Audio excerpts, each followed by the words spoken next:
Good morning, everybody. Coach Todd Harris here, bringing you another morning of walk and talk. You know, I believe everybody needs to know what to do when. And what to do when means so much. You know, I coach a lot of people. I coach people from ages of 5 all the way up to 75, and I coach them on things from personal development, business strategies, self-defense, how to protect yourself. I coach athletes. And, you know, I really want to talk about the number one tool that we teach. Now, this tool is just one tool of many that really helps you get to where you want to go. And that tool is confidence. And when you have confidence, you stand up for yourself. When you have confidence, you have a voice. When you have confidence, you can make a decision to do something. When you have confidence, you can make a decision to commit and not play, not be an amateur, but be a professional. And confidence, a lot of people think is hard to come by. Confidence is fairly easy to come by. You know, the first thought I want to give you today is confidence is an emotion, right? It's not a thing that you just miraculously get one day. And the first thing you have to worry about in your confidence when you want to develop confidence is your body posture. You know, studies after studies after studies say that every human emotion is tied to a body posture. Like, think about that. Every human emotion is tied to a body posture. So if you're walking around, shoulders back, tall and straight, it's difficult to feel a negative emotion. You may have it come through, but it's difficult to own that negative emotion if you stay here.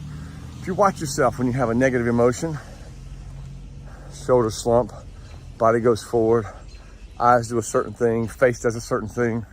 So the first thing I teach everybody is you got to change that posture. When you know, right? Boom. Had a situation this week. Someone I coach called me, had a really tricky situation. They were panicking.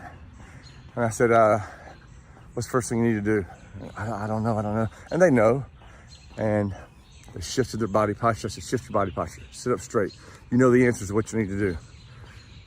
They sat up straight. So now, give me successful breathing patterns. They started in those successful breathing patterns, and almost instantly you could hear the anxiety slip away.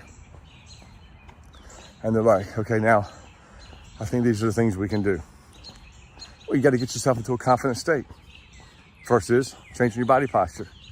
Second is confidence comes from experience.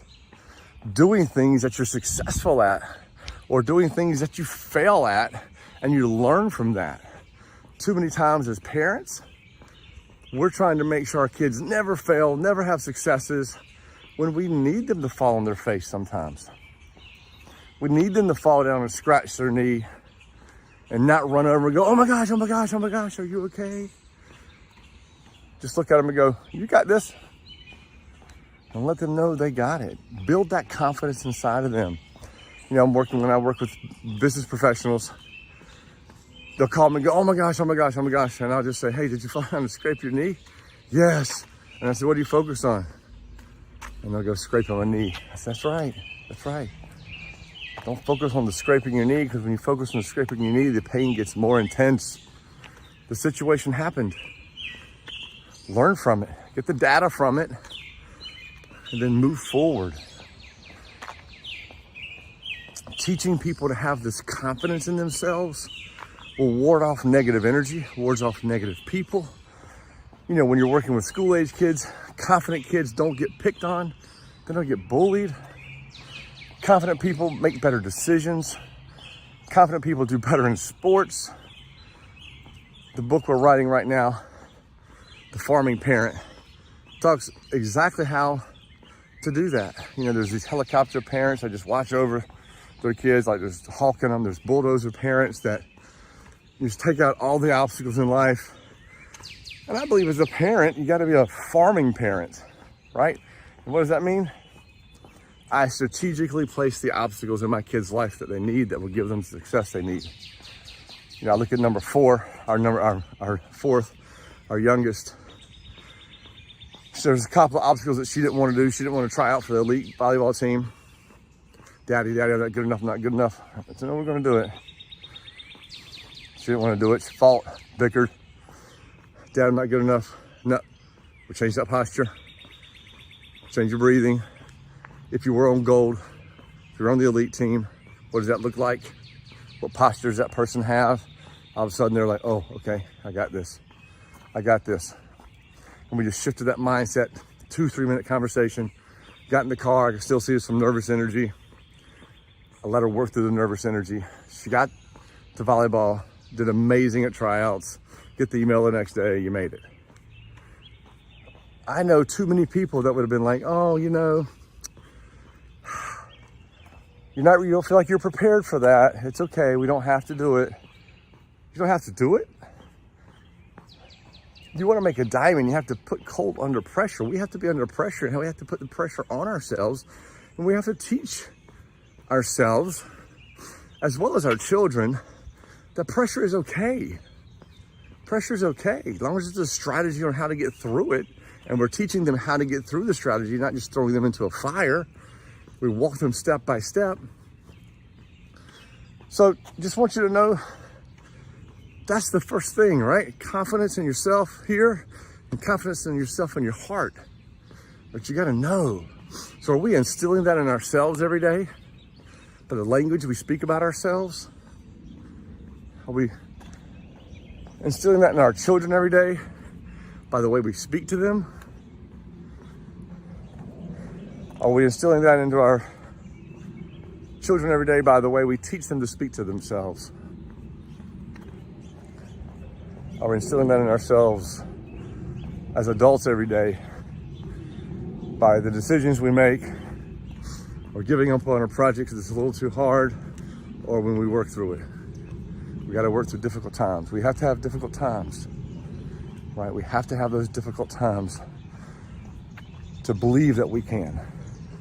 If we've had to go through things and we've had to overcome things, then we know we can overcome the next obstacle because we've overcome all the other ones. That's my tool for you guys today, whether it be from business to sports to self-defense, whether it be making a decision, losing weight, wanting to move up in the world, start a business, doesn't matter. Whatever it is you want to do in life, confidence is that thing. It starts with your body posture. Then it starts with your language about yourself, your belief about yourself. And then from there, you know, we'll wrap it up with this. It's your habits. Habits meaning I do something every day to build the success that when I do have a failure, I know I get up and wipe the dirt off and I do it again, because I always succeed no matter what. Because we've been through enough tough times to know that you can handle it. Take this message, own it, change your body posture today, put on a big smile, because all of us out here,